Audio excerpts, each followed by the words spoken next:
에서에게 보냈던 사람들이 야곱에게 돌아와서 하는 말이, 에서가 400명을 거느리고 야곱을 만나러 온다고 하자 야곱은 형이 자기에게 복수하러 온다고 생각을 했습니다. 자신이 지금 위기에 처했다고 생각한 야곱은 두려움과 답답함에 어찌할 바를 몰랐습니다. 본문의 야곱과 같이 사람은 위기에 처하게 되면 지극히 현실적으로 변하기가 십상입니다. 분명히 믿음으로 시작했지만 인간적이게 되고, 하나님을 의지했다가도 눈에 보이는 상황이나 사람을 의지하기 시작합니다. 이 순간 야곱 안에서 갈등이 시작되는 것입니다. 어찌하든지 야곱은 형 에서에게 용서받기를 원했고 형과 화해하기를 원했지만 그 일이 결코 쉬운 일이 아니었습니다. 야곱에게 분명히 믿음도 있었고 꿈도 있었고 이상도 있었지만 자신 앞에 펼쳐진 이 절망적인 상황, 절망적인 현실 앞에서 두려워하고 답답해하면서 어찌할 바를 모르는 것이죠. 야곱은 자신의 무리를 두 떼로 나누어서 에서가 한 떼를 공격하면 남은 한 떼라도 도망치려고 꾀를 생각해 냈지만 그 속에서 일어나는 이 두려움과 답답한 마음을 떨쳐낼 수는 없었습니다. 그러자 그때 야곱이 하나님께 기도하기 시작합니다. 우리가 지난주에 나누었던 말씀인데요, 32장 9절과 11절입니다. 또 이르되 내 조부 아브라함의 하나님, 내 아버지 이삭의 하나님 여호와여, 주께서 전에 내게 명하시기를 내 고향 내 족속에게로 돌아가라, 내가 내게 은혜를 베풀리라 하셨나이다. 내가 주께 간구하오니 내 형의 손에서 에서의 손에서 나를 건져내시옵소서. 내가 그를 두려워함은 그가 와서 나와 내 처자들을 칠까 겁이 나기 때문이니이다. 비로소 야곱이 하나님 앞에 간절히 기도하기 시작한다는 것이죠. 이처럼 사람은요, 절체절명의 위기 앞에서 자신의 무능력함과 한계를 깨닫게 될 때 비로소 하나님을 찾기 시작하고 하나님을 의지하는 법을 배우게 됩니다. 야곱이 위기 앞에서 하나님을 찾고 의지하는 건 분명해요. 그러나 오늘 본문을 계속해서 보면 여전히 그의 믿음이 미숙하기 때문에 흔들립니다. 그래서 형 에서의 마음을 달래기 위해서 자신의 재산 중에서 형에게 줄 예물을 택합니다. 13절부터 15절을 보면 야곱이 거기서 밤을 지내고 그 소유 중에서 형 에서를 위하여 예물을 택하니 암염소가 200이요 순염소가 20이요 암양이 200이요 순양이 20이요 젖나는 낙타 30과 그 새끼요 암소가 40이요 황소가 10이요 암나귀가 20이요 그 새끼 나귀가 10이라. 그러니까 지금 야곱이 형에게 주려고 예물로 이렇게 가축을 취하는데 그 가축의 수가 500마리가 넘는 엄청난 양입니다. 아직도 야곱은 세속적이고 인간적입니다. 그러나 그것은 야곱의 마음이 그만큼 두렵고 답답하다는 뜻이고, 또 한편으로는 어떻게든 형 에서와의 관계를 회복하고 싶어 한다는 것을 의미합니다. 자신의 재산의 일부를 포기하고서라도 형 에서와의 관계를 회복하고 싶은 거예요. 여러분, 야곱이 어떤 사람이었습니까? 어머니 뱃속에서부터 형하고 다툰 사람이고, 태어날 때는 형보다 먼저 태어나고 싶어서 발 뒤꿈치를 잡고 나온 사람이 야곱입니다. 이것은 야곱의 선천적인 성정을 보여줘요. 그래서 그는 결국 형의 배고픔을 이용해서 장자권을 빼앗았을 뿐만 아니라 아버지까지 속여서 형이 받아야 할 축복을 가로챕니다. 아버지와 형을 속여서라도 형의 것을 빼앗으려고 한 이렇게 교활하고 이기적인 야곱이 자기 재산의 일부를 포기하고서라도 형과의 관계를 회복하고 싶은 거예요. 무엇을 알 수 있죠? 지난 20년간 삼촌 라반과의 갈등과 회복의 과정 속에서 그가 분명하게 깨닫고 배운 것이 있고 변화되었다는 것을 의미하는 거예요. 그런데요, 오늘 본문을 보면 야곱은 참 이상한 사람이에요. 그냥 보통 사람이고 묘한 사람입니다. 16절을 보면 그것을 각각 때로 나누어 종들의 손에 맡기고 그의 종에게 이르되 나보다 앞서 건너가서 각 때로 거리를 두게 하라 하고, 여기서도 야곱은 그 꾀가 발동해요. 꾀가. 그러니까 형의 마음을 사기 위해서 가축을 이렇게 자기 가축에서 구별을 했잖아요. 그러면 500마리가 넘는 양을 한 번에 형한테 가져다 주는 게 아니고 가축의 종류별로 때를 나눕니다. 그러니까 형과 화해하고 관계를 회복하기를 원하면서도 동시에 인간적으로는 계속 계산을 하는 거예요. 이것이 안 되면 어떻게든 어떻게든 도망쳐서 살 궁리를 하는 거예요. 이렇게 가축마다 가축의 종류별로 때를 나누고 거리를 두게 합니다. 이것은 뭐냐 하면 야곱이 선물을 한 번에 주는 것보다 5번에 걸쳐서 나누어서 주면 더 행복하잖아요. 그렇지 않겠습니까? 한 번에 주는 것보다 5번 받으면 형 마음이 훨씬 더 부드럽게 녹아지지 않겠어요? 일단 첫 번째 이런 의도가 있었을 거예요. 또한 동시에 형 에서가 공격했을 때를 대비해서 말 그대로 얼마든지 피할 수 있는 시간적 여유를 버는 거예요. 한때로 가면 한 번에 공격받고 죽어버리면 끝이잖아요. 5대로 나누면 도망칠 시간을 벌 수가 있는 거죠. 야곱이 이렇게 주도 면밀하게 전략을 세워서 형에게 나아가고 있지만 그의 마음은 여전히 두렵고 불안하고 답답했습니다. 여러분, 이것이 우리의 인생이라는 것을 아셔야 합니다. 야곱은 형 에서와의 관계를 회복하기 위해 온갖 머리를 굴리고 여러 계획을 세우지만 불안합니다. 마찬가지로 우리도 우리의 미래를 위해서 대학도 나오고 자격증도 따고 직장도 가고 돈도 벌고 높은 지위에 올라가고, 그래서 많은 것을 가지게 되지만 인간은 불안해합니다. 인간은 여전히 답답해해요. 그렇게 많은 것을 준비했지만 형 에서가 어떻게 나올지를 모르는 것 때문에 불안해하는 야곱처럼, 그렇게 많은 것을 준비하고 우리가 소유하지만 알 수 없는 미래에 대해서 여전히 불안함을 가지고 있는 것이 바로 인간입니다. 여러분, 대한민국보다 더 유명한 브랜드 중에 하나가 삼성인 거 아시죠? 삼성이 이제 곧 구조조정에 들어가서 직원 30%를 감축한다는 기사가 나왔더라고요. 너도 나도 삼성에 들어가면 평생이 보장될 거라고, 삼성에 들어가면 사람들이 최고의 기업에 들어갔다고 막 이렇게 자랑하고 다녔는데, 여러분, 그 불안한 미래 때문에 지금 삼성은 30%가 다 지금 회사에서 쫓겨날 수도 있는 그런 상황에 직면해 있습니다.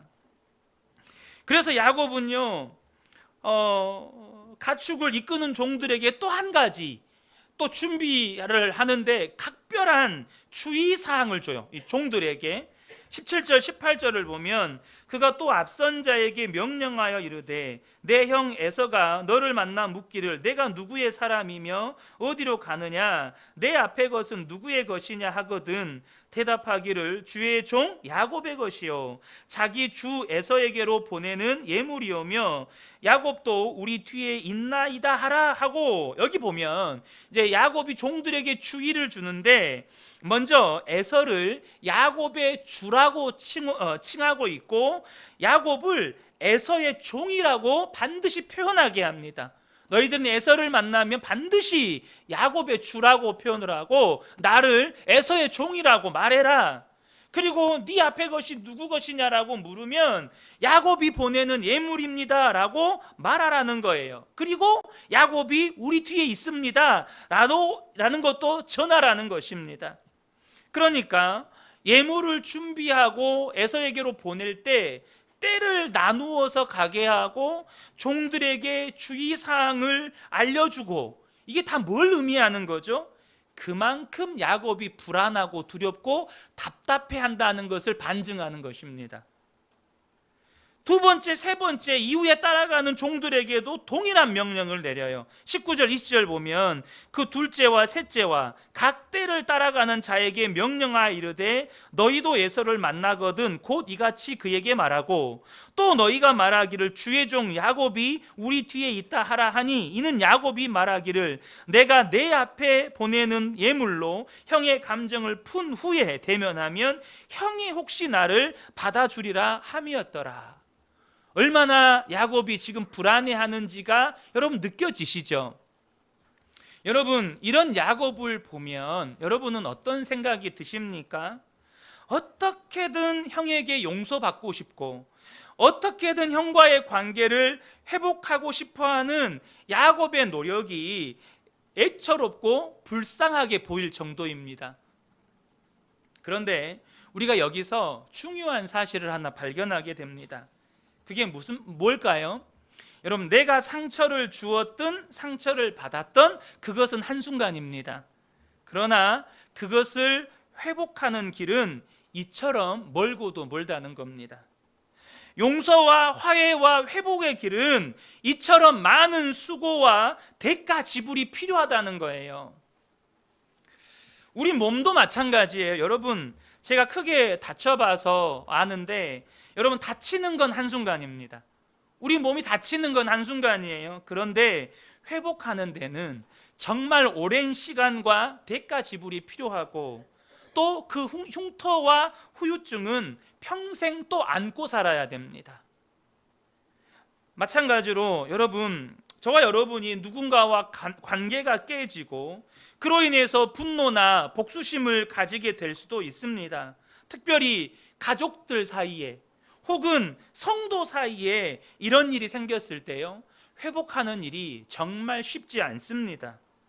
용서와 화해까지 도달하는 길이 정말 멀고 멀다는 것입니다.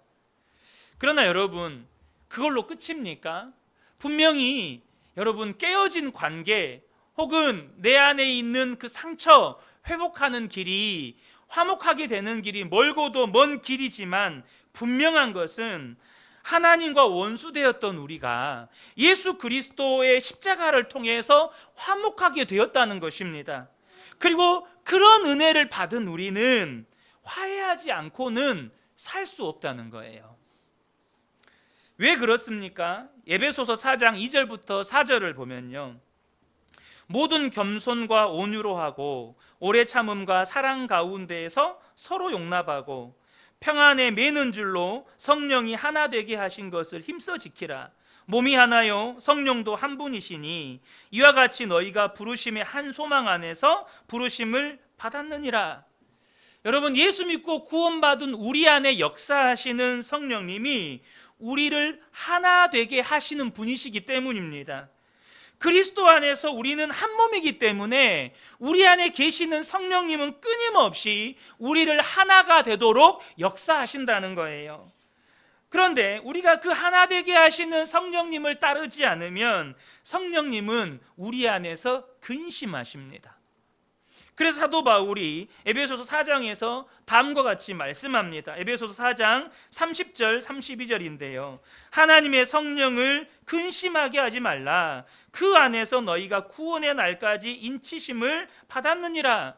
성령을 근심하지 말라는 거예요. 어떻게 하는 게 근심하지 않게 하는 겁니까? 너희는 모든 악독과 노함과 분냄과 떠드는 것과 비방하는 것을 모든 악의와 함께 버리고 서로 친절하게 하며 불쌍히 여기며 서로 용서하기를 하나님이 그리스도 안에서 너희를 용서하심과 같이 하라. 이렇게 하는 것이 성령님을 근심하지 않게 하는 것이라는 겁니다. 모든 악의를 버리고 서로 친절하게 서로를 불쌍히 여기며 서로를 용서하되 하나님이 우리를 용서하심 같이 하라는 거예요. 그러므로 여러분, 가정은 하나가 되어야 합니다. 여러분, 교회도 하나가 되어야 합니다. 대한민국은 하나가 되어야 합니다. 남과 북도 여러분 하나가 되어야 합니다. 그런데 여러분, 남과 북이 분단되는 데는 3년밖에 안 걸렸어요. 그런데 70년이 지나도록 아직도 하나가 되지를 못했어요. 남과 북이 분열되는 데는 3년밖에 안 걸렸거든요. 근데 70년이 넘어도 하나가 될 기미가 보이지 않아요. 이번에 최근에 뉴스 기사를 보니까 김정은은 아예 대한민국을 적국으로 아예 분류를 했더라고요. 적국으로 완전히 분류를 해버렸어요.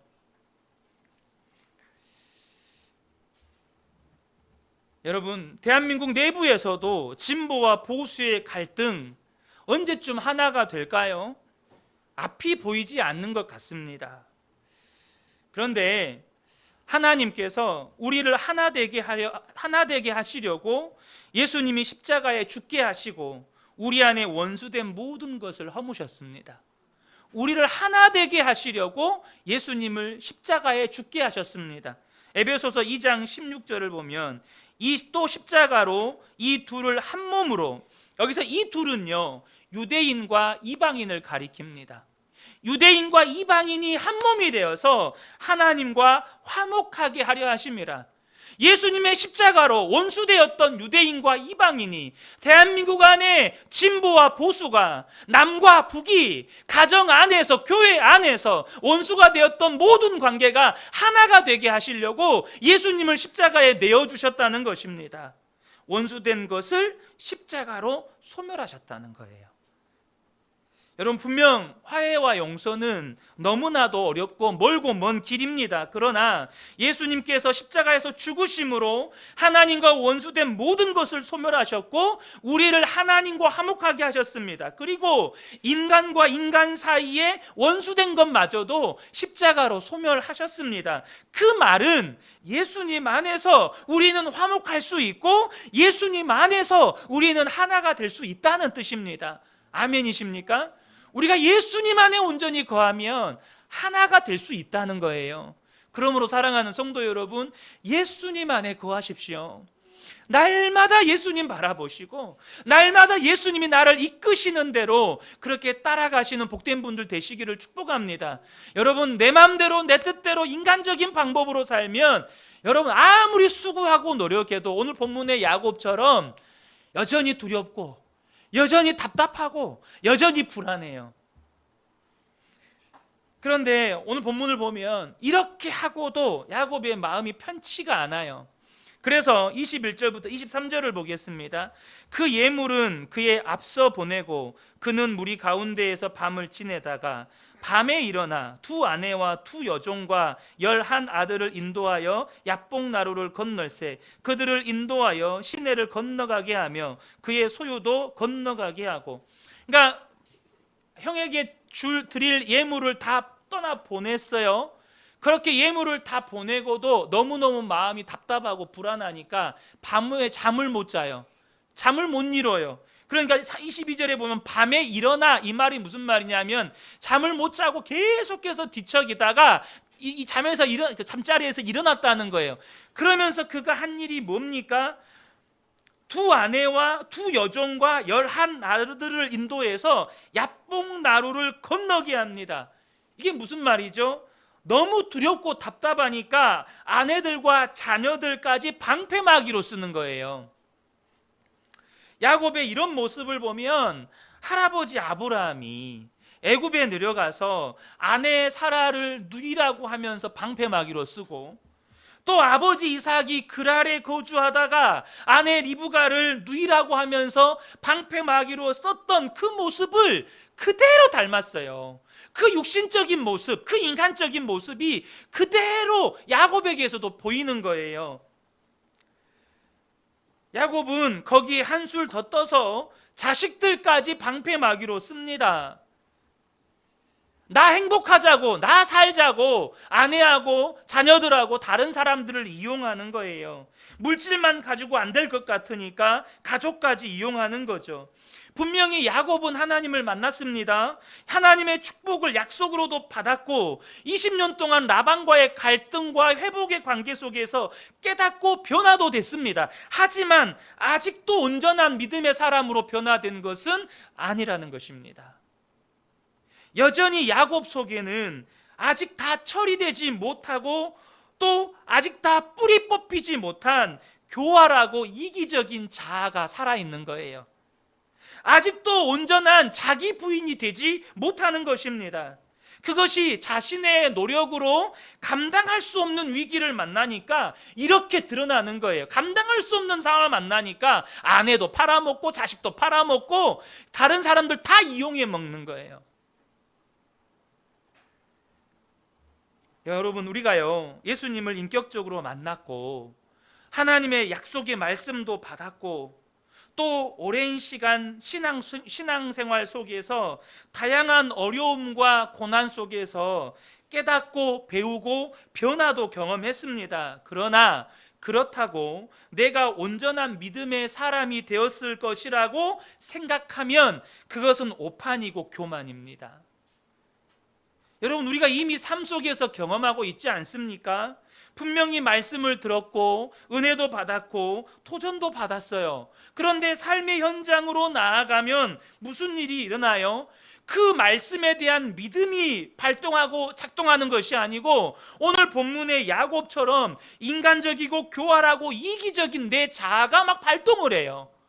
꾀를 내고 인간적인 계획을 세우고 사람을 이용하려고 하고 이런 우리의 이기적인 자아가 발동을 한다고요.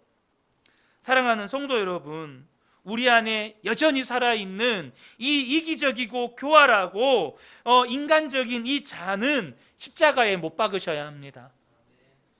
갈라디아서 5장 24절에 그리스도 예수의 사람들은 육체와 함께 그 정욕과 탐심을 십자가에 못 박았느니라.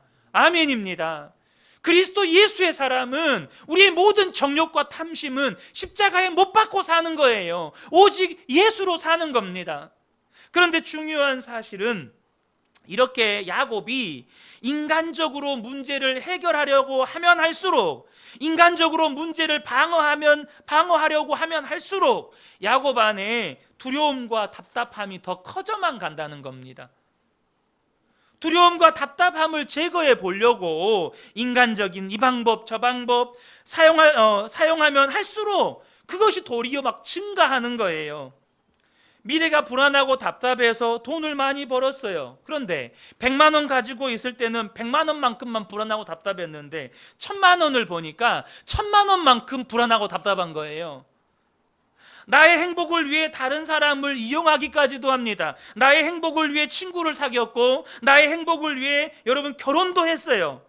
내 주변에 나와 친밀한 사람들이 많아졌는데 여전히 불안하고 답답하고 심지어 외롭기까지 합니다. 오늘 본문의 야곱이 그렇다는 거예요. 여러분, 야곱이 어떻게 되죠? 결국 홀로 남게 됩니다. 그 자신의 불안과 염려에 대한 인간적인 모든 대책을 강구해서 다 떠나보내고 나니까 홀로 남게 돼요. 다음 주에 우리가 나누겠지만 다음 주는 추수감사주일이니까 그 다음 주일에 나누겠네요.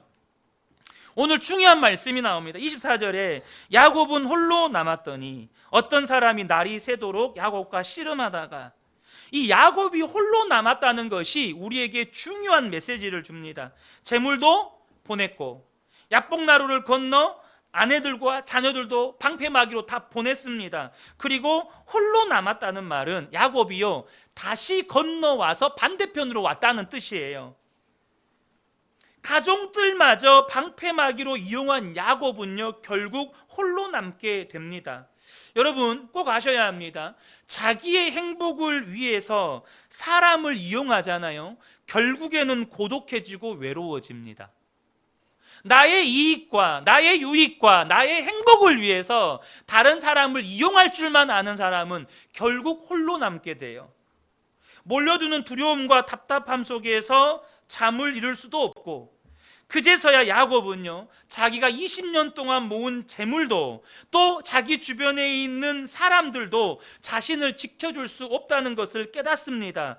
그 홀로 남겨진 시간에 자신을 돌아보면서 다시 한번 절망을 경험합니다. 그런데 그 절망의 끝에, 그 고독의 끝에 가보면 거기에 하나님이 계십니다.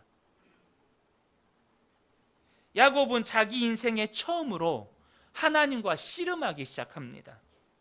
베델에서는 그저 찾아오신 하나님을 인격적으로 만난 것이라면 야복강가에서는 자신에게 찾아오신 하나님과 씨름했다고 표현할 만큼 죽기 살기로 하나님을 붙잡습니다. 그의 인생 처음으로 하나님을 간절히 붙잡는 거예요. 여러분, 누구나 인생에 크고 작은 위기를 겪습니다. 그런데 위기에는 두 가지가 있어요. 첫 번째는 자기의 힘과 노력으로 어느 정도 이겨낼 수 있는 그런 적당한 위기들이 있습니다. 그러나 아무리 인내하고 노력해도 회복될 수 없고 이겨낼 수 없고 극복할 수 없는 결정적인 위기들이 있습니다. 고칠 수 있는 병에 든 것과 고칠 수 없는 죽을 병에 든 것은 다른 문제예요. 그저 재산을 조금 잃는 것과 회복 불가능의 파산을 경험하는 것은 전혀 다른 문제입니다. 여러분, 적당한 위기는요, 하나님을 적당하게 만나게 합니다. 그런데 아무런 희망이 보이지 않을 때, 살 소망마저 끊어질 때는 정말로 진짜 살아계신 하나님, 죽은 자도 다시 살리시는 하나님을 만나게 합니다.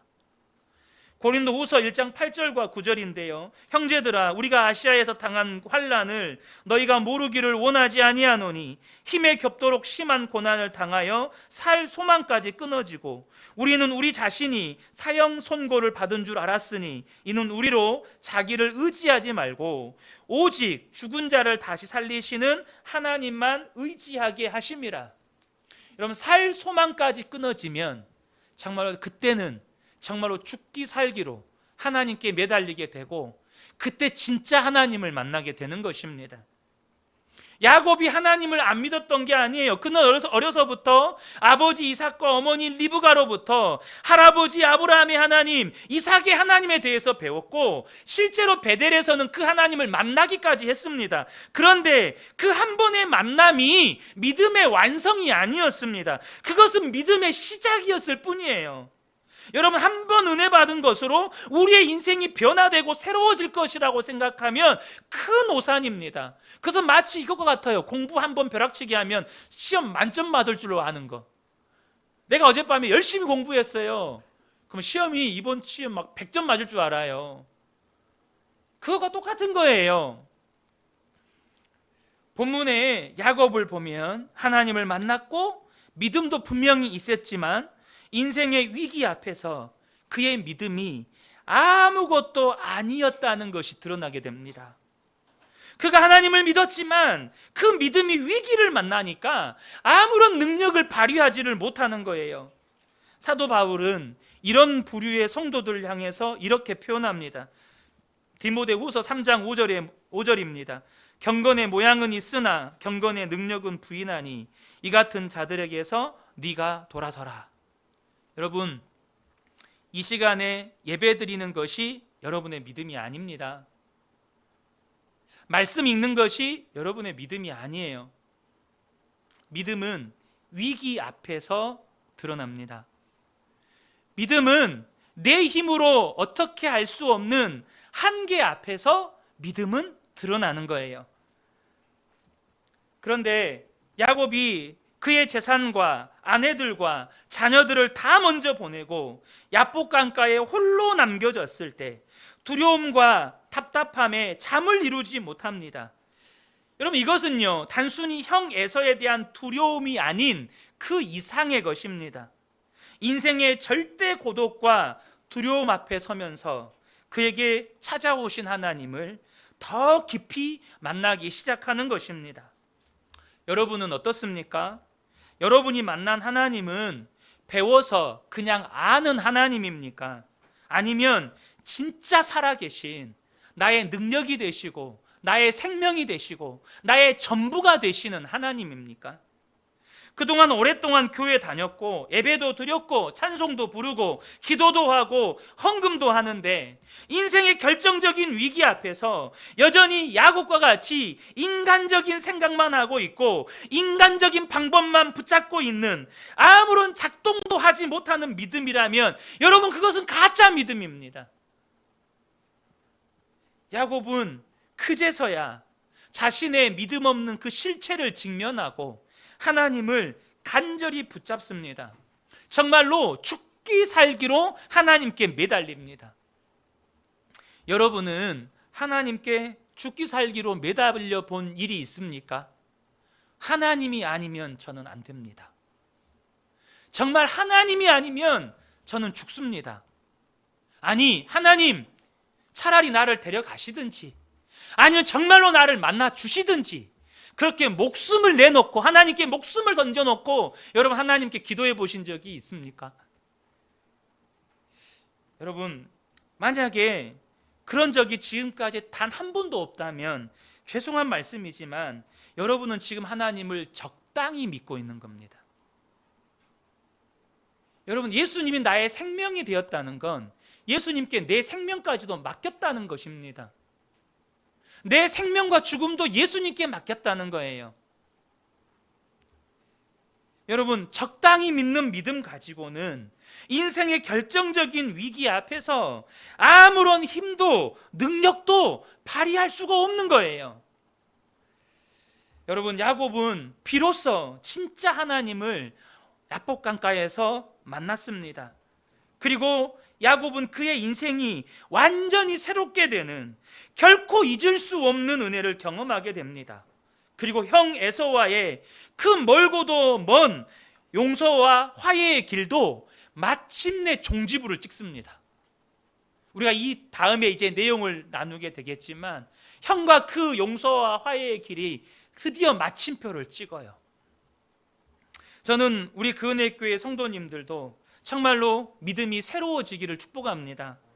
적당히 믿는 하나님 말고요, 그냥 적당히 세상에 한 발, 하나님께 한 발, 그래서 적당한 위기 앞에서는 뭐 얼마든지 내 힘과 노력으로 극복할 수 있을 것 같으니까, 극복이 되니까 그땐 정말 믿는 것 같아요. 근데 내 힘도 안 되고 내 노력으로도 안 되고 내 계획과 열심으로도 안 되고 내 모든 것의 한계에 노출된 그 상황에서는요, 그 적당한 믿음으로는 아무것도 할 수 없다는 것입니다. 그래서 정말 우리 모든 성도님들이 인생의 위기 앞에서 아무런 힘도 능력도 없는 믿음이 아니라 그 어떤 인생의 위기 앞에서도 절망하거나 두려워하지 않고 예수님이면 충분합니다. 저는 예수님이면 능히 이길 수 있습니다. 예수님 나와 함께 하시면 다윗이 골리앗 앞에서 만군의 여호와의 이름으로 내가 너에게 나아간다 라고 고백했던 것처럼 저는 예수님이면 충분히 이길 수 있습니다. 예수님이면 충분합니다. 이렇게 극복할 수 있는 그런 믿음이, 정말로 참 믿음이, 정말로 능력 있는 믿음이 우리 모든 성도님들께 임하시기를 예수님의 이름으로 축복합니다. 아멘.